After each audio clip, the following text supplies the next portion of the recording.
በስመ አብ ወወልድ ወመንፈስ ቅዱስ አሐዱ አምላክ አሜን።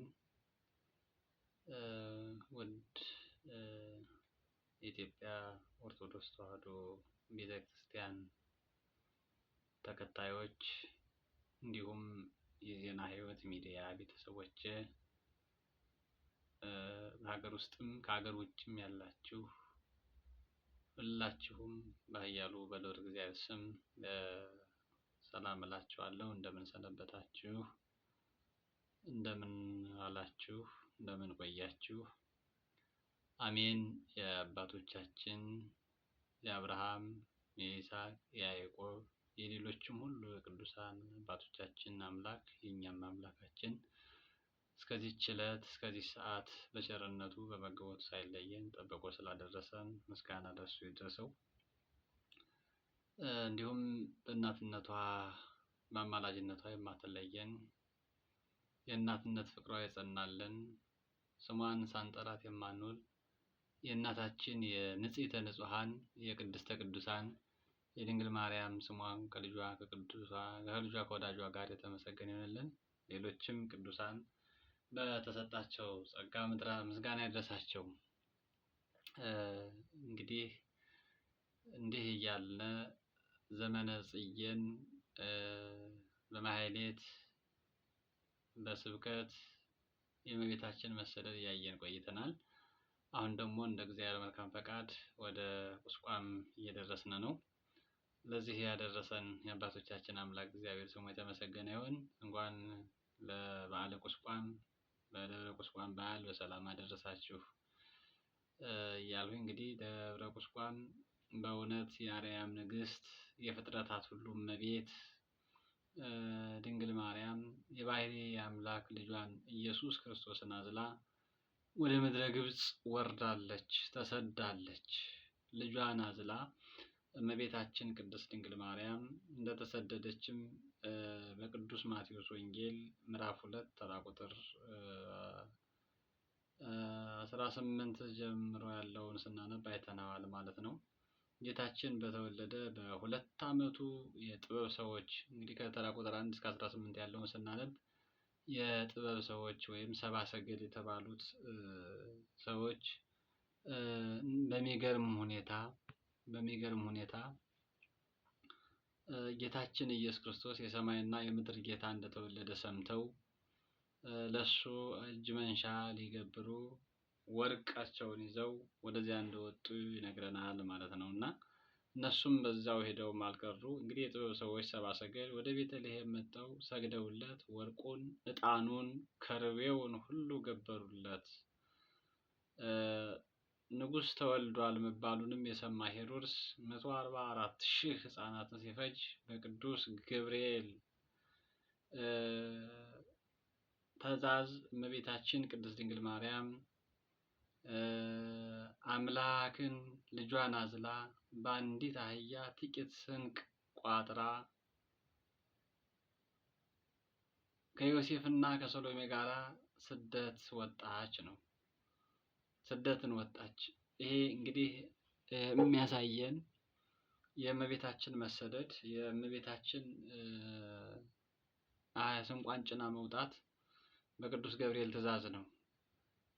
ያም እንግዲህ ቅዱስ ገብርኤል በሕልም ለቅዱስ ዮሴፍ አሳይቶታል፣ ታይቶታል። ለዮሴፍ በሕልም ታየው። ምን ብሎ ተንስ ወነሣ ሕፃነ ወእሞ ወጎየ ውስተ ብሔረ ግብፅ፣ ሕፃኑን ብላቴናዋን እናቱንና ሕፃኑን ይዘህ ወደ ግብፅ ሀገር ሽሽ የሚል ነው። ስለዚህ ከገሊላ ተነስታ በጭንቀት በመከራ በረሃብ በጥም በሐዘን በድካም በላበትና በእንባ ተጉዛ ምድረ ግብፅ ገብታለች ነው። እንግዲህ ወደ ምድረ ግብፅ ለመግባት ይህን ሁሉ ድካም ተቀብላለች እመቤታችን ድንግል ማርያም። የአምላክ እናት እሳትን አዝላ በብርድ ተንገላታለች። እሳተ መለኮትን የፍጥረታትን ሁሉ ባለቤት እሳትን አዝላ እሷ ግን ተበርዳለች። ለእኛ የሕይወት እንጀራን ተሸክማ እርሷ ግን ተራበች ነው። የሕይወት እንጀራ ኢየሱስ ክርስቶስ ነው። ኢየሱስ ክርስቶስን የሕይወት እንጀራን ተሸክማ እሷ ግን ተራበች። የሕይወት ልብስን ተሸክማ ተራቆተች። እሷ ተበረደች። የህይወት ፍስሐን ተሸክማ የህይወት ደስታን እሷ ተሸክማ አዘነች። ተራበች፣ ተጠማች፣ ታረዘች፣ ደከመች፣ አዘነች፣ አለቀሰች፣ እግሯ ደማ፣ ተንገላታች። ማን? እመቤታችን ቅድስት ድንግል ማርያም ይህን ሁሉ መከራ ተቀበለች። ለሚገባው ይህ ሁሉ የተደረገው ለእኛ ድህነት ነው። እመቤታችን የተራበች፣ እመቤታችን ያዘነች፣ እመቤታችን የተራበች፣ እመቤታችን ያዘነችው፣ የደከመችው፣ የተራበችው፣ የተንገላታችው፣ የደማችው ቅድስት ድንግል ማርያም ለሰው ልጆች ነው ማለት ነው። እመቤታችን ይህን ሁሉ መከራ ተቀብላለች። ይሄ ሁሉ ግን የተገባ ለማን ነው ሲባል፣ ይህን ሁሉ መከራ የተቀበለችው ለማን ነው ሲባል፣ ለእኛ ለሰው ልጆች ነው ማለት ነው። ስለኛ ለሰው ልጆች ስትል እመቤታችን ቅድስት ድንግል ማርያም ይህን ሁሉ መከራ ተቀብላለች። ይህን ሁሉ መከራ፣ ይህን ሁሉ ስቃይ የተቀበለች ለእኛ ስትል ነው። እንግዲህ ይህንን እያወቀ ለድንግል ማርያም ክብር የማይሰጥ ሰይጣን ብቻ ነው መራቧን፣ ማዘኗን፣ መሰደዷን፣ መጠማቷን፣ መድማቷን እያወቀ ለእመቤታችን ለድንግል ማርያም ክብር የማይሰጥ ሰይጣንና የሰይጣን መልእክተኛ ወይም ሰይጣን ብቻ ነው ማለት ነው። እንግዲህ አራዊት፣ እጽዋት፣ ድንጋዮች እንኳን ለአምላክ እናት ክብር ይሰጣሉ። አራዊት ሳይቀሩ ለአምላክ እናት፣ ለፈጣሪ እናት፣ ለፈጣሪያቸው እናት ክብር ሰጠዋል። አረጋዊ ቅዱስ ዮሴፍና ቅድስት ሰሎሜ ደግሞ ክብር ይገባቸዋል። ለምን ቢባል ከአምላክ እናት ከድንግል ማርያም እና ከቸር ልጇ ጋራ መከራ መቀበልን መርጠዋልና። መድኃኔዓለም ጌታችን ኢየሱስ ክርስቶስ ለምን ተሰደደ ነው። እንግዲህ ቅድስት ሰሎሜም ቅዱስ ዮሴፍ አረጋዊ ሽማግሌው ዮሴፍም የክብር ይገባቸዋል። ለምን ቢባል በሰላም ከመኖር ይልቅ መንገላታትን መሰደድን መርጠዋልና፣ ተሰደው ብዙ መከራ ተቀብለዋልና ማለት ነው። ይህን ሁሉ መከራ የተቀበሉ ግን ስለ ሰማይና ምድር ጌታ ሲሉ፣ ስለ እናታችን ስለ ንጽሕተ ንጹሐን ስለ ቅድስተ ቅዱሳን ሲሉ ነው። እንግዲህ ለምን ክርስቶስ ተሰደደ? ለምን ስደቱን ወደ ግብጽ ኢትዮጵያ አደረገ የሚለውን በመጀመሪያም ያየነው ስለሆነ ያው ትንቢቱ ይፈጸም ዘንድ በፈጣን ደመና ወደ ግብጽ ሀገር እንደሚሄድ ከግብጽ ደግሞ አምልኮተ ጣዖትን ያጠፋ ዘንድ ይህን ሁሉ እያየን መጥተናል እና የግብጽና የኢትዮጵያ ገዳማትን ይቀድስ ዘንድ ነው። እንግዲህ እግዚአብሔር አምላክ ወደ ግብጽና ወደ ኢትዮጵያ የመጣው አንደኛ ግብጽን አምልኮተ ጣዖት የሚበዛባት ሀገር ናት። አምልኮተ ጣዖትን አስወግዶ የግብጽን ገዳማት ለመባረክ ነው። በኋላም ወደ ኢትዮጵያ የመጣ እመቤታችንና እሷ ጌታችን ኢየሱስ ክርስቶስ ወደ ኢትዮጵያ መጥተው የኢትዮጵያ ገዳማትን ይቀድሱ ዘንድ ነው። እንግዲህ ሰው መሆኑ በአማን እንጂ ምትሃት እንዳልሆነ ለማጠየቅ ነው። በእውነት ነው ክርስቶስ ሰው የሆነው እኛን የሰው ልጆችን የወደቅኖችን ከፍ ሊያደርግ ነው። ስለሆነም ምትሃት እንዳልሆነ ለማጠየቅ ሰው ባይሆን ኑሮ አይሰደድም ነው። ሰው ካልሆነ ሊሰደድ አይችልም። መሰደድ የሚስማማው ለሰው ልጆች ባህሪ ስለሆነ ነው። ሰው ባይሆን ኑሮ አይሰደድም ነበር። ሄሮድስ ቢያገኘው ደግሞ ሊገለው አይችልም። ያለ ፈቃዱና ያለ ዕለታር ደሙ አይፈስምና ነው። ሄሮድስ ግን ፈልጎታል። ግን የክርስቶስ ደም መፍሰስ የክርስቶስ ሞት ግን በሱ ፈቃድ ብቻ ሳይሆን ጌታችን አምላካችን መድኃኒታችን ኢየሱስ ክርስቶስ እንደሚታወቀው ሰው መሆኑም ሰው ባይሆን ኑሮ ሄሮድስን ማሳደድ ባልቻለም የነበርና ሄሮድስ ያሳደደው ለዚያም ነው። እንግዲህ ለመጀመሪያ ጊዜ ለምን ክርስቶስ ተሰደደ ላልነው ስደትን ለሰማዕታት ባርኮ ለመስጠት ነው። የሚሰደዱ ሰዎች ዛሬ ለምን ተሰደድን እኛ ለምን እንሰደዳለን እንዳይሉ፣ ምክንያቱም ከፊታቸው መድኃኔዓለም ኢየሱስ ክርስቶስ እንደተሰደደ ያን እያሰቡ ተመስገን እንዲሉት ነው፣ እንዳያማርሩት ነው። ሌላኛው የአዳምን ስደት በስደቱ ለመካስ ነው። የአዳምን ስደት በስደቱ ለመካስ እንደሆነ ባለፈው ክፍል 1 ትምህርታችን ላይ አይተናል። እንግዲህ መብርሃን ድንግል ማርያም ለ3 ዓመታት ከ6 ወር ለ42 ወራት ወይም በስደት የቆየችባቸው ቦታዎች ሁሉ ድንግል ማርያም ከርጉም ሄሮድስ ስትሸሽ መጀመሪያ የሄደችው ከገሊላ ወደ ሶሪያ ድንበር ደብረ ሊባኖስ ነው። ከገሊላ ወደ ሶሪያ ድንበር ደብረ ሊባኖስ ነው የሸሸችው የመጀመሪያዋ። በዚያ የሸሸጋት ቅዱስ እጅጋር መስፍኑ በሄሮድስ ሲገደል ወደ ምድረ ግብጽ ወረደች። በግብጽም ለብዙ ጊዜ ከአንዱ ወደ ሌላው ስትሸሽ ቆየች ነው። እንግዲህ ለምን ደበቅሃት? የኔን ጠላት አግኝተህ እመቤታችን ቅድስት ድንግል ማርያምን ለምን ትደብቃታለህ? በማለት መስፍኑ የሶርያው መስፍን ቅዱስ ይጋርን ሄሮድስ በሰራዊቱ አስገድሎታል። እሷ ግን ይህንን የወዳጇን የሄሮድስ ነው የይጋርን መገደል የይጋርን ሞት በሰማች ጊዜ ከገሊላ ወደ ሶሪያ ከሶሪያ ወደ ግብጽ ተሰዳለች። በግብጽ ደግሞ ተሰዳ ለብዙ ጊዜ ቆይታለች ማለት ነው እና እንዘ ከመበጊት ግፊት አመሳኮይኪ ውስተ ምድረ በዳ እንዲል ይሄ ማለት ምን ማለት ነው? እንዘ ከመበጊት ግድፍት እንደተጣለች በግ በምድረ በዳው ተቅበዘበዝሽ፣ ከመንጋው እንደተለየች ከመንጋዋ ተለይታ እንደጠፋች በግ ተቅበዘበዝሽ፣ ፈተና መከራ ደረሰብሽ እያላት ነው እና እንግዲህ ሴብህ ጸጋኪ ቀጥላም በሰሜኑ የሀገራችን ክፍል ገብታ ደብረ ቢዘን ላይ አሁን ኤርትራ ውስጥ ነው ማለት ነው አረፈች። ማን? እመቤታችን ቅድስተ ቅዱሳን ድንግል ማርያም ማለት ነው። ከግብጽ ሀገር ወደ ሀገራችን መጣ ደብረ ቢዘን ወይም ኤርትራ ውስጥ አርፋለች። ከደብረ ቢዘን በደብረ ዳሞ፣ አክሱም፣ ደብረ አባይ፣ ዋልድባ አድርጋ እየባረከች ጣና ደርሳለች ነው። ልብ በሉ የመጣችበትን አመጣጧን ነው። እንግዲህ ወደ ሀገራችን ኢትዮጵያ እንዴት መጣች? ለምን መጣች? እንዴትስ ልትመጣ ቻለች? እመቤታችን ንጽሕተ ንጹሐን ቅድስተ ቅዱሳን ድንግል ማርያም እንግዲህ ከደብረ ቢዘን በደብረ ዳሞ፣ አክሱም፣ ደብረ አባይ፣ ዋልድባ እንዲህ እያደረገች ይሄን ሁሉ እየባረከች ጣና ደርሳለች ነው።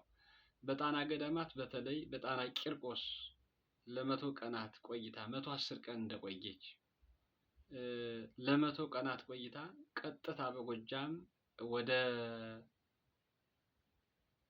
ሸዋ ሄዳ ደብረ ሊባኖስን ቀድሳለች ነው።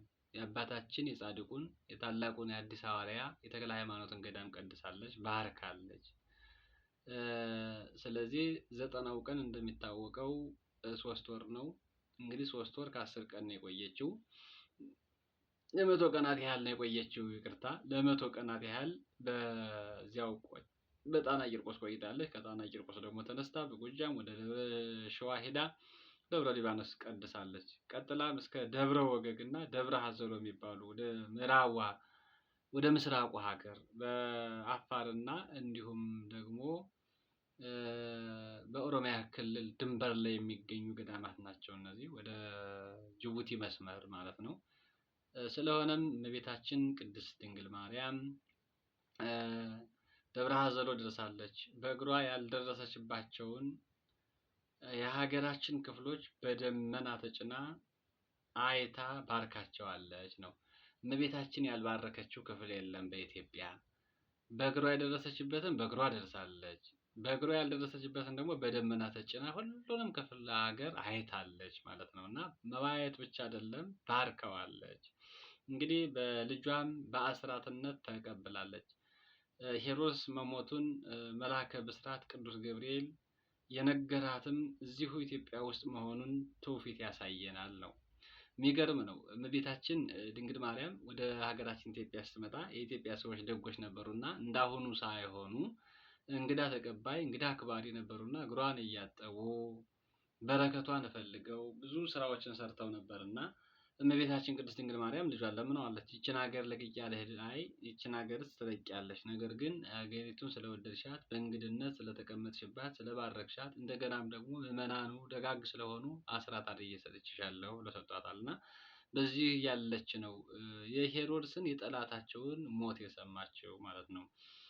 እንግዲህ ይሄንም የነገራት ወሀሉ ህዬ እስካመነግረክ እኔ እስከምነግርህ በዚያ በግብጽ ሀገር ቆይ ብሎ ነበርና እንደሚመለሱም የሚያሳይ ቃል ነው። እመብርሃን ከሀገራችን ሰዎች ከሰብአ ኤፌሶን የተቀበለችውን ስንቅ ስጦታ በአምስት ግመሎች ጭና ከቅዱሳኑ ዮሴፍና ሰሎሜ ጋራ በዚች ቀን ደብረ ቁስቋም ውስጥ ገብተው ከድካም አርፈዋል ነው።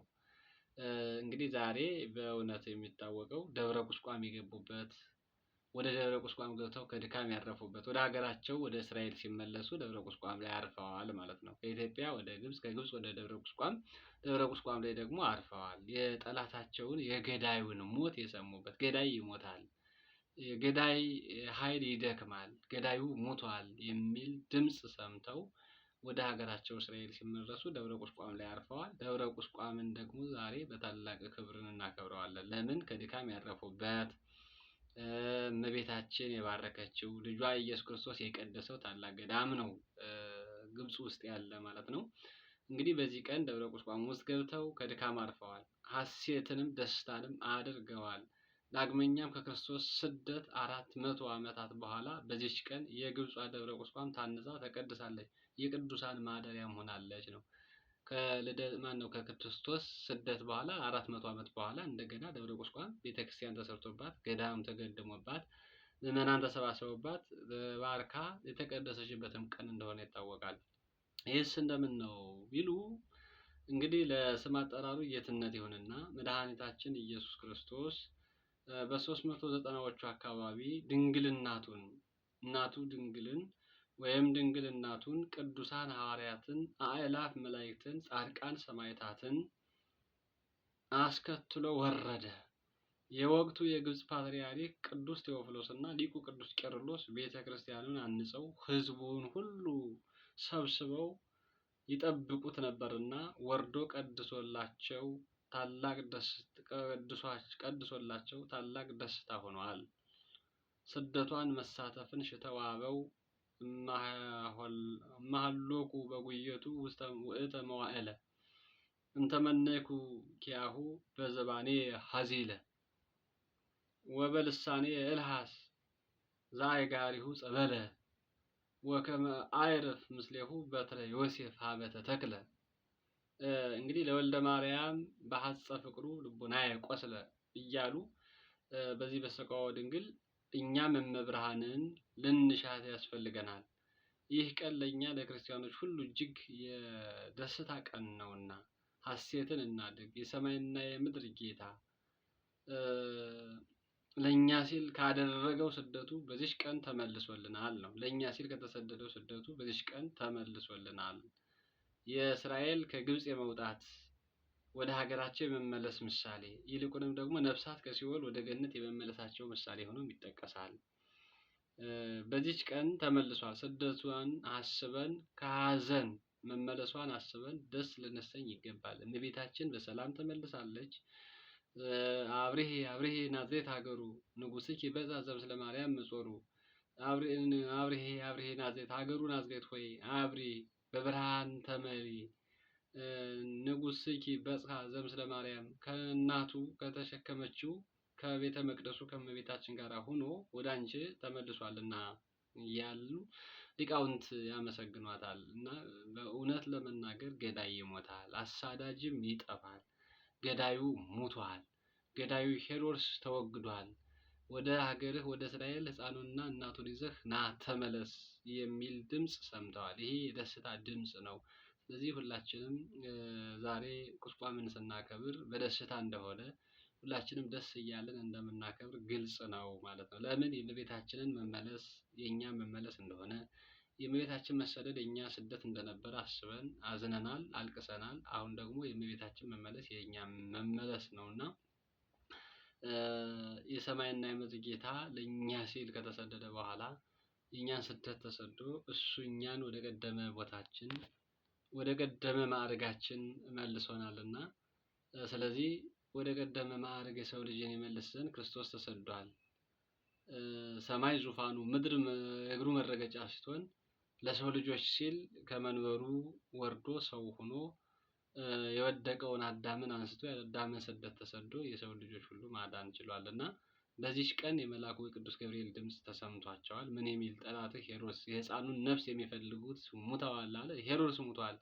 ሸቶ ተልቶ ገምቶ እንዳልሆነ ሆኖ ሙቷል። ያ ገዳዩ ያ ኃይለኛ ነኝ የሚለው ኃይሉ ደክሟል፣ ሙቷልና ና ወደ ሀገር ተመለስ የሚል የምስራቹን ሰምተው ወደ ሀገራቸው የተመለሱበት የደስታ ቀን ነው። ቁስቋም እንግዲህ የመጨረሻው ኅዳር 6 ቀን የምናከብረው ቀን ነው። ለዚህ ቀን ያደረሰን ደግሞ እግዚአብሔር አምላካችን ነው። ይህንን ቀን በደስታ እናከብረዋለን። የእመቤታችን ደስታው የእኛም ደስታ ነው።